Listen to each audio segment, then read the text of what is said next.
Hey, what's up, YouTube family? It's your favorite black guy from Nebraska. Yes, it's black people in Nebraska. I just want to highlight you guys really quick. It's not going to be long at all. This is somewhat me venting.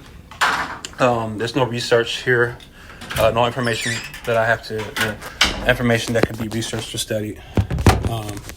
It's just somewhat of an event. I just want to express myself because maybe somebody's going through the same thing I'm going through. Maybe I can encourage somebody else while also encouraging myself. I've told you, my tagline is, there are black people in Nebraska. When I say that, it's just a clever tagline for me. Some people may feel like it is a little corny, but that's just part of my personality. So I don't take myself too serious. But I'm just going through a little situation. When I mentioned it's your favorite black guy from Nebraska. I live in a county. Sarpy County inside of Nebraska. This county is predominantly white, a Caucasian, Indo-European. It is that. There are very extremely very few black people in this county, and that shows in some of the ways I've been treated. I've had situations where minding my own business, coming down the street, going too slow for somebody. Have a guy pull around me and say, "What are you doing in our neighborhood?" I've had went down to the gas station that's literally maybe 100 feet from my house, and I've had someone come from behind the counter and literally babysit me while I went through the store. I've had situations like that.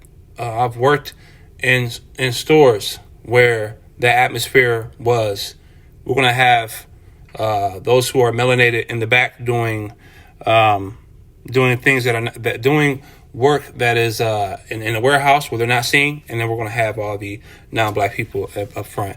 Now, I'm the type of person to cry wolf. I'm not, you know what I mean? But when a ball, a strike is a strike, it must be called, and it is what it is. I don't make the rules. I just have to live in the skin that I am in. But unfortunately, while we're living in the skin that we're in, we are told not to complain about it. We're told to keep quiet. We're told that, we should be lucky that we're even here. Our experience is dismissed. Now, if it is a non black person, then your experience is very taken into consideration. But unfortunately for us, we're just told to shut up and to not complain. But it's one thing for me to go through it. It's another thing for my daughter to go through it. And that's what's going on. That's the issue right now. I can take it. I can deal with people because I know that people have hate in their hearts. And that's how the people have been trained from generation to generation. Those who are non-black, non-melanated, they have been trained. They have been conditioned to have these thoughts about us, and some haven't even encountered too much of us, and they already have a negative thought about us, and they have a negative mindset toward us.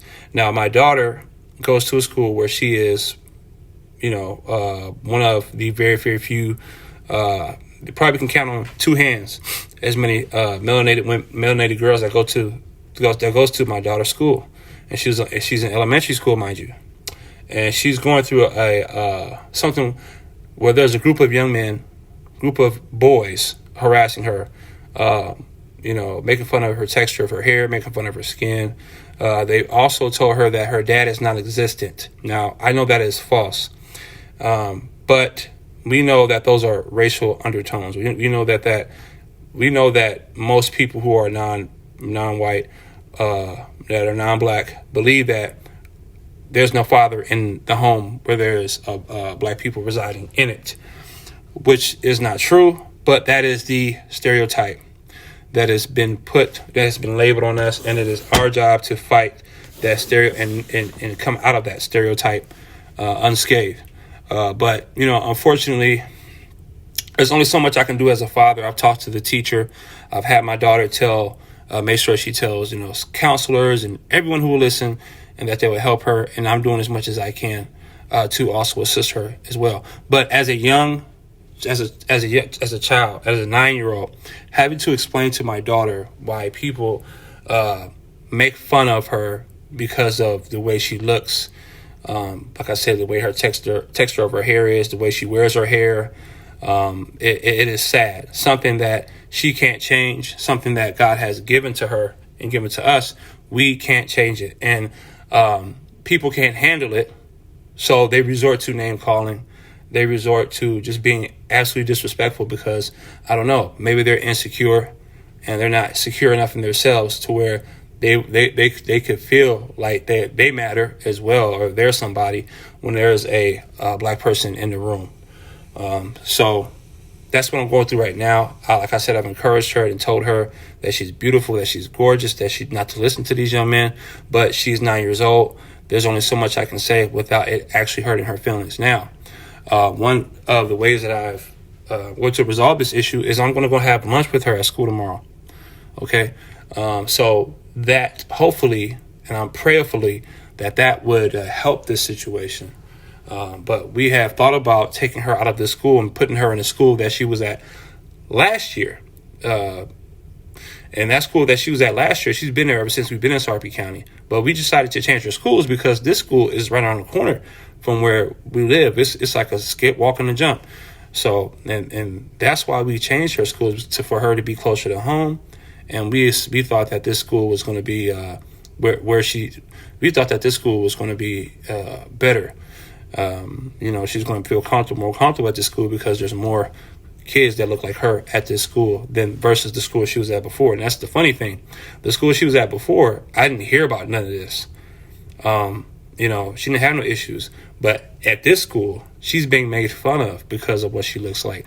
In the other school, she had no issues. But if you're somebody that's going through the same thing I'm going through, man, I encourage you.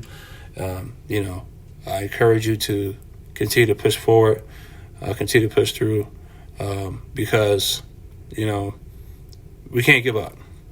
And please do not allow people to take you out of your comfort zone, and don't give people what they desire, which is a reaction. And that's what I've learned to do my best at. I'm not perfect at it, but people desire reaction. And it's unfortunate that these young boys are being taught this in their homes. They're being taught to hate already. They're being taught that there are certain stereotypes that you should put on people, that you should label people. At a young age, they're being taught this. And it's a cancer. Literally, it is a social cancer to teach your children, or their children have to emulate their parents in being hateful, bigoted, racist. It is a generational thing. From one generation to the other generation, it is something that is passed down like a family heirloom. And for those who have to deal with it, for those of us who are melanated and we're minding our business, we don't want nothing from nobody. We just want to do what we've come to do, which is exist and do well. We can't do that without being reminded that of who other people believe that we are. And it's sad, and nobody should have to go through that. I don't care if they're non-black. Nobody should have to go through this. And it's sad. We've come this far. I wish we really didn't come that far at all if we think about it. But we're past those days where it was like literally, you could be literally attacked for being another nationality, walking down the street where our ancestors were hanging from trees, where we were not allowed in certain places if we weren't a certain color. But things have gotten more sophisticated, and bigotry and racism and hate has gotten more sophisticated to where you believe it is invisible. It is not there. It has begotten more written into policy and procedures. But I don't want to get too far off into that. But I just want to encourage somebody, whoever's going through the same thing I'm going through, I encourage you, okay, to put your faith in God, push forward, be confident in that God is going to see you through it. And I hope and I pray God sees me through this situation as well, and that it gets better, because I don't have to move my daughter out of this school because of what someone else can't handle. So, hey, man, it's your favorite black guy from Nebraska. Yes, there's black people in Nebraska. Catch you on the next one. Pray for me. Peace. And like, share, and subscribe, please. I'm out.